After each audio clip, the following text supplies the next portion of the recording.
Welcome back to the topic maths classes. Hope आप सब बढ़िया होंगे और अपनी पढ़ाई अच्छे से कर रहे होंगे। और आपने लास्ट वीडियो भी देख ली होगी जिसमें हमने मिड पॉइंट फॉर्मूला स्टार्ट किया था और उससे बेस 2 क्वेश्चंस किए थे। ठीक है बेटा, दोनों ही क्वेश्चन इंपॉर्टेंट है और जो पैरेललोग्राम वाला क्वेश्चन था वो तो बहुत ही ज्यादा इंपॉर्टेंट है। ठीक है बेटा जी, आज की वीडियो में हमारी मिड पॉइंट फॉर्मूला बेस्ड हम क्वेश्चंस करने वाले हैं। 1-2 क्वेश्चंस और करेंगे जो वहां से आ जाते हैं, ये सीबीएसई ने पूछे हुए। ठीक है बेटा, अगर आपको चैनल पसंद आ रहा है तो उसको अपने फ्रेंड के साथ शेयर करें और जो हर रोज शॉर्ट्स अपलोड होते हैं उनको जरूर देखें, क्योंकि एमसीक्यू एक ऐसा पार्ट होता है जहां बच्चे को थोड़ी सी ज्यादा प्रॉब्लम होती है और उसको एमसीक्यूज गलत होने के बहुत चांसेस होते हैं। ठीक है, अगर आप सारे हर रोज अब एवरीडे जो शॉर्ट अपलोड हो रहे हैं उसको देखेंगे तो आपके जो एमसीक्यूज है वो कभी गलत नहीं होंगे। ठीक है बेटा, तो चलिए अब अपनी वीडियो क्वालिटी को 720 पिक्सल पे सेट कर लीजिए। अगर आप उसको 720 पिक्सल पे सेट करेंगे तो आपको क्लियरली दिखाई देगा। ठीक है बेटा जी, तो चलो मैंने क्वेश्चन लिखा हुआ है अपना, ये मिड पॉइंट बेस्ड है। ठीक है, ये सीबीएसई 25 के पेपर में है और इस बार जो सीबीएसई का 2025 का जो पेपर था वो थोड़ा टफ था। ठीक है बेटा जी, तो यू कैन सी उसने कैसे पूछा है। राइट बेटा,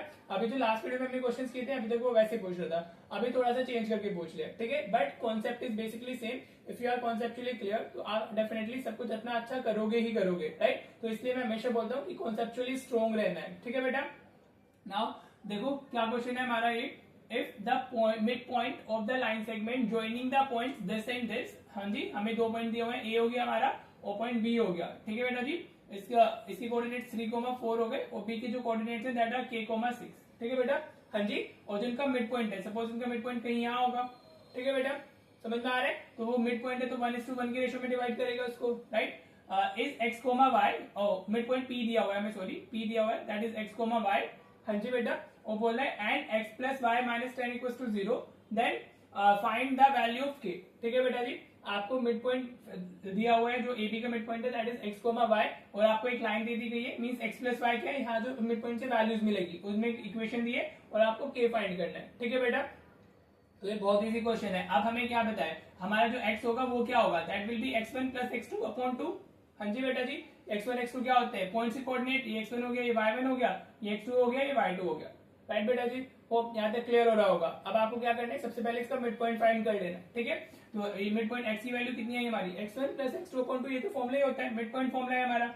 हाँ जी, ये तो पढ़ा था हमने लास्ट वीडियो में, what is this mid point formula. अगर कोई मिड पॉइंट होता है तो उसके कोऑर्डिनेट्स हम ऐसे फाइंड कर लेते हैं। ठीक है बेटा, अगर आप वैल्यू सब्स्टिट्यूट करोगे, x1 कितना है हमारा 3 प्लस x2 कितना है हमारा k, तो 3 प्लस k अपॉन 2, ये किसकी वैल्यू हो जाती है, हमारी x की वैल्यू हो जाती है। इस k को ही हमें फाइंड करना है और हमारा जो x आया इन टर्म्स ऑफ k आया। ठीक है, अगर हम y की बात करेंगे तो y will be same y1 plus y2 upon 2, यही फॉर्मूला होगा हमारा y के लिए। ठीक है बेटा जी, मिड पॉइंट फॉर्मूला ना। अब y1 की वैल्यू कितनी है हमारी, दैट इज 4 और y2 की वैल्यू कितनी है हमारी 6 अपॉन 2। ठीक है बेटा, तो 4 प्लस 6 कितना आ गया हमारा 10 अपॉन 2 आ गया, तो y की वैल्यू कितनी आ गई हमारी 5 आ गई। ठीक है, नाउ x की वैल्यू हमारी कितनी है 3 प्लस k बाई 2 और y की वैल्यू हमारी कितनी आई है 5 आई है। ठीक है बेटा, अब आपको क्या करना है, अब आपको उसमें कुछ नहीं करना है, सिर्फ इस इक्वेशन में x और y की वैल्यू डाल देनी है। ठीक है बेटा जी, समझ आया, आपको क्या दिया हुआ है, x प्लस वाई जो है हमारा -10 is equal to 0, this is given to अस।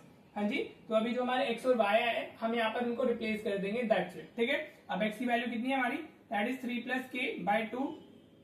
ठीक है बेटा, प्लस y हमारा 5 आया है, -10 इज इक्वल टू 0। ठीक है, नाउ ये तो हमारा 8th क्लास का पार्ट हो जाता है, पेयर ऑफ मतलब लीनियर इक्वेशन 1 वेरिएबल आ गया। अभी ये 5 माइनस 10 ये कितना होगा, -5 हो जाएगा इक्वल टू 0। देखो कितने इजी क्वेश्चन थे। अभी ये -5 को आप उधर शिफ्ट कर लो पहले, तो ये 3 प्लस k बाई 2 कितना हो जाएगा हमारा, दैट विल बी 5, -5 है ना, उस तरफ जाएगा तो कितना हो जाएगा +5 हो जाएगा। अब 2 को इधर शिफ्ट कर लो तो 3 प्लस k इक्वल टू कितना आएगा, ये 5 इंटू 2 10 हो जाएगा। ये 10 कहां से आया, 2 हमारे इधर आके मल्टीप्लाई हो जाएगा ना, तो 2 इंटू 5 10 हो गया। Right, now shift k to that side, तो ये कितना आ जाएगा 10 माइनस 3, तो k की वैल्यू कितनी आ गई हमारी 7 आ गई, the value of k is 7। ठीक है बेटा, देखो इतना इजी क्वेश्चन था, आपको सीधे बोला if the mid point of the line segment joining the points is this x, y and x plus y minus 10 equals to 0 दे दिया और आपको k की वैल्यू फाइंड करनी थी। तो अगर आपको मिड पॉइंट का फॉर्मूला पता है, कॉन्सेप्ट इज मिड पॉइंट, ये हमारा मिड पॉइंट हो गया, मिड पॉइंट हमने ऐसे ही फाइंड किया। ठीक है बेटा, और फिर वहां पे x प्लस वाई माइनस जो 10 दी हुई थी उसमें x और y की वैल्यूज डाल दिए, दैट्स इट, तो हमें वैल्यू मिल गई है। ठीक है बेटा, देखो कितना इजी क्वेश्चन था, ऐसे ही आपको 3 मार्क्स इजीली मिल जाते हैं। होप आपको अच्छे से क्लियर हो गया होगा। चलिए अब नेक्स्ट क्वेश्चन देखते हैं जो मिड पॉइंट पे ही सीबीएसई 25 में आया है, ताकि आपको समझ आए कि जो आपने कॉन्सेप्ट पढ़ा है उसको आप अप्लाई कैसे करना है, उस पर कैसे क्वेश्चन बन सकते हैं। ठीक है बेटा जी, तो चलिए देखते हैं नेक्स्ट क्वेश्चन। देखो बेटा, ये क्वेश्चन लिया मैंने, ये भी सीबीएसई 25 के पेपर में ही आया फॉर द 3 मार्क्स क्वेश्चन। ये ऐसा क्वेश्चन मैंने लास्ट वीडियो में किया था, सर्कल जब हमने देखा था, लेकिन इसमें और क्या चेंजेस है, उसने उसको कैसी और लैंग्वेज में सीबीएसई ने पूछा है, ये देखना है हमने। ठीक है बेटा जी। तो अगर आप क्वेश्चन पढ़ते हैं तो आपको क्या मिलेगा, points this a -1, y and b 5, 7 lie on a circle with center O, हमें सेंटर दिया हुआ है 2, -3y, such that AB is the diameter of the circle। हाँ जी, उसमें बोल रहा है find the value y, also find the radius of the circle. इसमें सिर्फ सर्कल को और ऐड कर, रेडियस और फाइंड करने के लिए बोल दिया, तो इसमें हमें डिस्टेंस फॉर्मूला भी यूज करना होगा after finding the value of y। ठीक है बेटा जी। तो अगर मैं इसको आपको थोड़ा डायग्रामेटिकली बना के दिखाता हूँ तो ये कैसे हो जाएगा हमारा, ये सर्कल हो गया सपोज, ये इसका सेंटर होगा।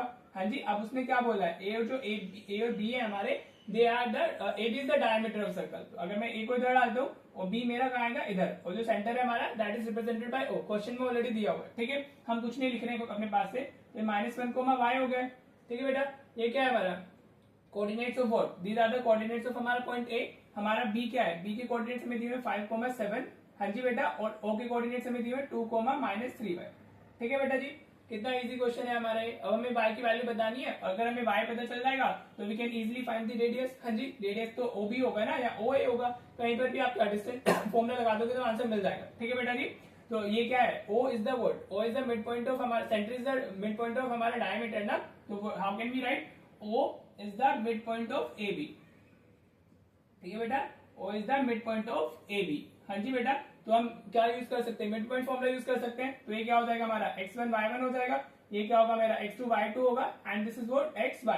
ठीक है बेटा, अब देखो यार थोड़ा सा स्मार्टली करना है। अब x की ना सारी वैल्यूज नोन है। हाँ जी, x1 भी बताया हमें, x भी बताया और x2 भी बताया, तो उसको यूज करने का कोई फायदा नहीं है। हाँ जी, तो हम x वाला फॉर्मूला यूज ही नहीं करेंगे, because all the values are known. x1 x2 x तीनों ही पता है हमें, तो क्या ही फाइंड करेंगे हम लोग। ठीक है, जब हम कोई फॉर्मूला यूज करते हैं तो कुछ फाइंड करने के लिए यूज करते हैं ना, तो वहां तो ऑलरेडी हमारे पास में है, राइट। तो हम इसमें क्या देखेंगे, y1 भी y की फॉर्म में दिया हुआ है, y भी y की फॉर्म में दिया हुआ है, और हमारा y2 is 7। ठीक है बेटा, तो हम क्या किसका फॉर्मूला यूज करेंगे, उसका हम लोग मिड पॉइंट का फॉर्मूला यूज करेंगे। ठीक है बेटा जी, तो हमारा क्या हो जाएगा, y is equal to y1 plus y2/2। ठीक है बेटा, ये क्या हो जाएगा हमारा मिड पॉइंट फॉर्मूला। आप स्पेसिफाई भी कर सकते हो। ठीक है बेटा जी, अगर आप चाहो तो इसको उसमें ब्रैकेट में डाल देना। ठीक है, थोड़ी वर्डिंग लिखनी होती है, we know that y equal to y1 plus y2/2, right. अब देखो y क्या है, y is what, y is the coordinate of midpoint ना, तो हम यहाँ पर क्या लेंगे, y हमारा आ जाएगा -3y आ जाएगा। ठीक है बेटा, -3y आ गया, इक्वल्स में y1 कितना है हमारा, y1 इज बेसिकली y। हाँ जी बेटा, अगर ऐसे आप लिख लेते हो उसको तो आपको क्लियर, मतलब इजी हो जाता है वैल्यूज को पुट करना। होप आपको ये समझ आ रहा होगा बेटा जी। तो ये y1 हमारा y हो गया, plus y2 is what, that is 7 upon में हमारा कितना आ जाएगा, 2 आ जाएगा। ठीक है बेटा जी, होप यहाँ तक आपको क्लियर होगा। मैंने कुछ नहीं किया, सिर्फ वैल्यू सब्स्टिट्यूट किए। अब आप इस 2 को इधर शिफ्ट कर लो, तो ये -3y इंटू 2 होगा, ये सर जाएगा तो हमारा क्या मल्टीप्लीकेशन में आएगा ना, इंटू 2 हो गया। देखो ये तो कैलकुलेशन होती है, जिस बच्चे को, जिसने 8 अच्छे से की हुई है उसको ये सब बहुत इजीली समझ में आ जाता होगा, वो खुद से भी कर सकता है, राइट। और जिसने 8 अच्छे से नहीं किया वो देख सकता है। ठीक है, -3y इंटू 2 -6y हो गया, इक्वल्स में हमारा y प्लस 7। अब हमें वेरिएबल y की वैल्यू फाइंड करनी है, तो y को भी इधर शिफ्ट कर लेते हैं, तो -6y इस तरफ आएगा तो नेगेटिव y ही हो जाएगा, इक्वल्स में क्या आ गया हमारा 7 आ गया। ठीक है बेटा जी, होप आपको समझ आ रहा होगा। -6 -1 -7y हो गया, इक्वल्स टू 7। ठीक है बेटा, अब y हमारा कितना आ जाएगा, 7 डिवाइडेड बाय -7, तो ये कितना आ गया, -1 आ गया। तो y की वैल्यू कितनी आ गई हमारी, -1 आ गई। ठीक है बेटा, होप आपको यहाँ तक ये क्लियर हो गया होगा कि कैसे y की वैल्यू आई है, और आपका एक आंसर यही है। उसने पूछा ना find the value of y, तो एक आंसर तो ये हो गया। आप देखो उसने क्या ऐड कर दिया इस क्वेश्चन में, इसको 3 मार्कर बनाने के लिए, also find the radius of the circle. ठीक है बेटा, आपको सिर्फ रेडियस और फाइंड करना है। अगर आपने डिस्टेंस फॉर्मूले वाली वीडियोस देखी होंगी तो आपको समझ आ जाएगा कि हम क्या करने वाले हैं। हम इसमें सिर्फ डिस्टेंस फॉर्मूला लगाने वाले हैं। आप इसमें OB में भी लगा सकते हो और आप OA में भी लगा सकते हो, बोथ आर द रेडियस ना, यू कैन यूज OB। हाँ जी, फॉर रेडियस हमारा, आप मैं चलो मैं इधर साइड में कर देता हूँ, हमारा रेडियस हम फाइंड कर रहे हैं, तो हमारा रेडियस क्या है, दैट इज OB ले लेते हैं। हाँ जी, राइट। अब इसमें हमारा y की वैल्यू कितनी है, दैट इज -1, तो O के कोऑर्डिनेट्स क्या हो जाएंगे हमारे 2, देखो -3 इंटू -1, -3y है ना, -3 इंटू -1 कितना हो जाएगा, 3 हो जाएगा हमारा। ठीक है बेटा जी, O के कोऑर्डिनेट्स क्या हो गए हमारे 2, 3 हो गए, और B के कोऑर्डिनेट्स क्या है हमारे, दैट इज 5, 7। ठीक है बेटा, अब हमें रेडियस फाइंड करना है, तो OB हमारा कितना हो जाएगा, √, हम सबसे पहले वो यूज करेंगे, x2 - x1 whole square plus, देखो आपको फॉर्मूला हमेशा लिखना चाहिए, बिकॉज फॉर्मूला कंटेन्स मार्क्स। ठीक है, 0.5 मार्क्स फॉर्मुलाज के ही होते हैं, राइट। तो अब आप इसमें वैल्यू डाल दो, तो OB कितना आ जाएगा हमारा, x2, इसको आप x1 बोल दो, इसको y1 बोल दो, इसको x2 बोल दो, इसको y2 बोल दो। ठीक है बेटा जी, तो ये कितना होगा 5 माइनस 2 आ जाएगा, तो 5 माइनस 2 का होल स्क्वायर आ गया प्लस 7 माइनस 3 आ गया, 7 माइनस 3 का होल स्क्वायर। ठीक है बेटा, बस वैल्यू सब्स्टिट्यूट करनी है। तो ओबी की वैल्यू कितनी आ गई, ये कितना होगा 5 माइनस 2 3, तो 3 का स्क्वायर आ जाएगा, 7 माइनस 4 हमारा 7 माइनस 3 4 का स्क्वायर हो गया। तो यू कैन सी ये कितना हो जाएगा, दिस विल बी 25, 9 प्लस 16 25, तो ओबी कितना आ गया हमारा 5 यूनिट्स आ गया। ठीक है, तो आप लिख दोगे रेडियस ऑफ सर्कल इज हमारा 5 यूनिट। इस तरीके से फाइनल आंसर दे देना एक बार। तो आप रेडियस ऑफ सर्कल हमारा क्या हो जाएगा, radius of circle is 5 units. ठीक है बेटा जी, तो दिस इज हाउ आपको ये क्वेश्चन करना था और आपको फुल 3 मार्क्स मिल जाते। ठीक है बेटा, होप आपको ये क्वेश्चन अच्छे से क्लियर हो गया होगा और मिड पॉइंट फॉर्मूला भी क्लियर होगा।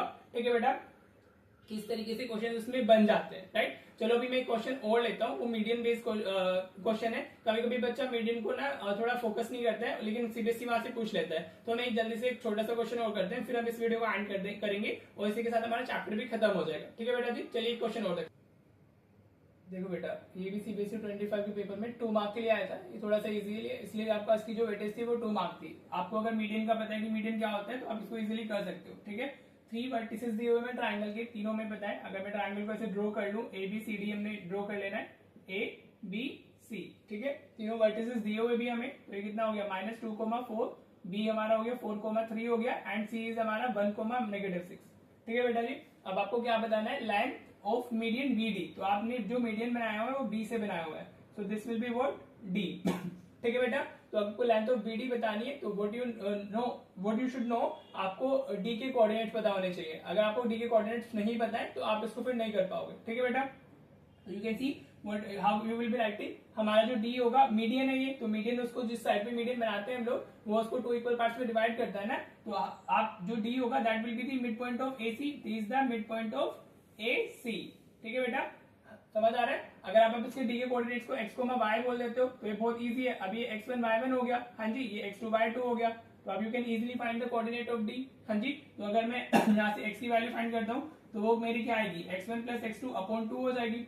ठीक है बेटा, तो x1 कितना है हमारा -2, x2 कितना है हमारा -2 प्लस 1, मतलब ये हमारा x2 1 हो गया डिवाइड बाय 2, -2 प्लस 1, तो ये कितना आ गया -1/2 आ जाता है। ठीक है बेटा, x की वैल्यू कितनी हो गई -1/2, राइट। अगर हम y फाइंड करेंगे तो वो कितना हो जाएगा y1 प्लस y2 अपॉन 2 होगा, राइट बेटा जी। y1 कितना है हमारा, दैट इज 4, और y2 कितना है हमारा, दैट इज -6, अपॉन में कितना आ गया 2 आ गया। ठीक है बेटा, तो 4 - 6 इज व्हाट -2 अपॉन 2, तो ये 2 से 2 कैंसिल, -1 आ गई हमारी x की वैल्यू, y की वैल्यू आ गई। तो आप लिख सकते हो कोऑर्डिनेट्स ऑफ D हमारे क्या हो गए, that is equals to -1/2, -1, these are the coordinates of D। तो आपको कोऑर्डिनेट्स मिल गए, क्या मिले -1/2, -1। ठीक है, और आपको फाइंड क्या करना है, you need to find the length of BD। हाँ जी, हमें length of the median BD बताना है, तो अब आप यहाँ पर क्या यूज करोगे, you will be using the distance formula. ठीक है, देखो जो मिड पॉइंट आ रहा है हमारा वो किसके साथ में क्लब होके आ रहा है, डिस्टेंस फॉर्मूला के साथ में क्लब होके आ रहा है। तो x2 - x1 whole square plus y2 - y1 whole square. ठीक है बेटा जी, अब आप इसको कैसे भी कर सकते हो, थोड़ा सा आपको फ्रैक्शन वगैरह आना चाहिए, क्योंकि फ्रैक्शन में वैल्यू आ गई है तो वो आपको क्लियर होना चाहिए, राइट। अगर आप x1 इसको लेते हो, इसको x किसी को भी ले सकते हो, x2 x1 y1 इसको बोल दो, x2 y2 इसको बोल दो। ठीक है बेटा, तो ये क्या आएगा हमारा, दिस विल बी -1/2 -4 का होल स्क्वायर होगा। ठीक है, कहां से आया, दिस इज -1/2, दिस इज 4, तो x2 - x1। ठीक है बेटा, ये तो बहुत इजी है, प्लस ये -1 - 3 आ जाएगा, -1 - 3 का होल स्क्वायर हो गया। ठीक है, बस अब आप इसको सिंप्लीफाई कर लो, ये कितना होगा, अपोन में 1 डाल देंगे, इसको लाइक फ्रैक्शन में कन्वर्ट कर लेते हैं ना, तो इंटू करेंगे तो ये आ जाएगा हमारा -1, ये इधर -8 मिलेगा, तो -1 - 8, तो दिस विल बी -9/2 का होल स्क्वायर, प्लस हमें कितना मिलेगा -1 - 3 -4 का होल स्क्वायर हो गया। ठीक है बेटा, बस अब इसको आप ओपन कर लो, ये कितना हो जाएगा 81/4, और ये कितना हो गया 16 हो गया, अपोन में 1 आ गया। अब इसको इंटू 4 कर लेते हैं, तो ये कितना आ जाएगा 81/4 प्लस 16 × 4 64/4 आ गया। ठीक है बेटा जी, ऐड करोगे तो कितना मिलेगा, 4 और 1 5, 8 और 6 14, और 1 14 हो गया। ठीक है बेटा, ये मिलेगा अपॉन में 4। ठीक है, अब आप इसको चाहो तो आप इसको कैसे लिख सकते हैं, √145/2 लिख सकते हो आप। ठीक है, so this will be the answer for हमारा BD। होप आपको ये अच्छे से क्लियर हो गया होगा, और इसी के साथ आपको क्या सारे मतलब ये तीनों क्वेश्चंस आज के क्लियर होंगे। इसी के साथ हमारा मिड पॉइंट फॉर्मूला कंप्लीट होता है, और साथ ही साथ इसका हमारा आपका चैप्टर कोऑर्डिनेट ज्योमेट्री भी खत्म हो जाता है, राइट। अब हम नेक्स्ट वीडियो में ट्रिग्नोमेट्री स्टार्ट करने वाले हैं, ठीक है बेटा जी। होप आपका चैप्टर अच्छे से क्लियर हो गया होगा और आप इसको अच्छे से पढ़ भी लेंगे। जितने क्वेश्चंस मैंने किए आप सारे वापस एक बार खुद से ट्राई करना, ठीक है बेटा, तभी आपको मैथ्स आएगा, अदरवाइज नहीं आने वाला। चलिए मिलते हैं फिर नेक्स्ट वीडियो में। Thank you so much for watching the video.